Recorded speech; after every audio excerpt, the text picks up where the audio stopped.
აპრილის დასაწყისში ახლო აღმოსავლეთის რეგიონში შუამავლების მეშვეობით დამყარებული მშვიდობა პერიოდული ურთიერთიერიშების გათვალისწინებით სულ უფრო მეტ რისკსა ჩვენს ცეცხლის შეწყვეტის შესახებ შეთანხმებამ აქტუალობა დაკარგოს და ომმა უფრო ფართო მასშტაბიანი ხასიათი შეიძინოს ამჯერად სპარსეთის ყურის სახელმწიფოების შაქრობებით.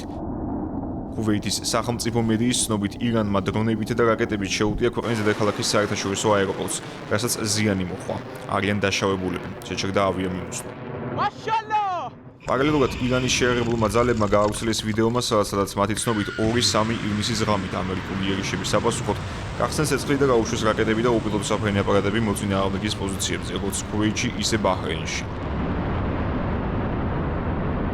ამავე დროს ამერიკის ცენტრალური სარდლობა აცხადებს, რომ თეირანის ეს იერიშები წარუმატებელი აღმოჩნდა, რადგან ვაშინგტონმა შეძლო ისლამური ქვეყნის მხრიდან გაშვებული რაკეტების განეიტრალება. ამ ვერსიას თეირანში არ ეთანხმებიან. რევოლუციურ გუშაკთა კორპუსის წარმომადგენლის მტკიცებით, მათ მიაღწიეს ბაჰრეინში ამერიკის სამხედრო საზღვაო ძალების მეხუთე ფლოტის შტაბ-ბინამდე. ეს ფლოტი აკონტროლებს დაახლოებით 2.5 მილიონ კვადრატულ კილომეტრს, მათ შორის სპარსეთის ყურეს, წითელ ზღვას, არაბეთის ზღვასა და ინდოეთის ოკეანის ნაწილს.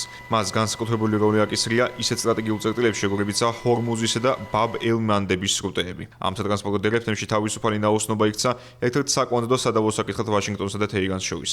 მეხუთე ფლოტი კი უზრუნველყოფს რეგიონში საზღვაო უსაფრთხოებას, ებრძვის მეკობრეობას, კონტრაბანდასა და იცავს ნაოსნობის თავისუფლებას.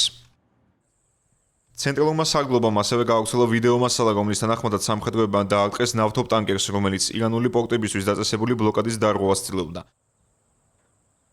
პერიოდული დარტყმების ფონზე დონალდ ტრამპი აცხადებს, რომ თეირანსა და ვაშინგტონს შორის მოლაპარაკებები უწყვეტად მიმდინარეობს. მისი მტკიცებით, შუამავლების დახმარებით არაპირდაპირი კომუნიკაციის გაწყვეტის შესახებ ცნობები არის მედიის მიერ გავრცელებული ცრუ ინფორმაცია.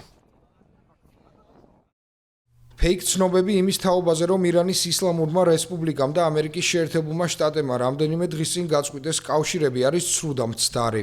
ჩვენ შორის მოლაპარაკებები უწყვეტად გრძელდებოდა, მათ შორის 4 დღის წინაც, 3 დღის წინაც, 2 დღის წინაც, გუშინაც და დღესაც.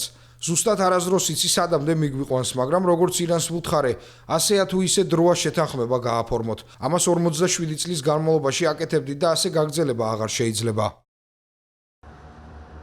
პირველი ივნისის საღამოს რევოლუციურ გუშაკთა კორპუსთან დაკავშირებულმა საინფორმაციო სააგენტომ გაავრცელა ცნობა, რომლის მიხედვითაც ლიბანში ისრაელის სამხედრო ოპერაციის გამო თეირანმა გადაწყვიტა ვაშინგტონთან ყველა არაპირდაპირი კავშირი გაეწყვიტა.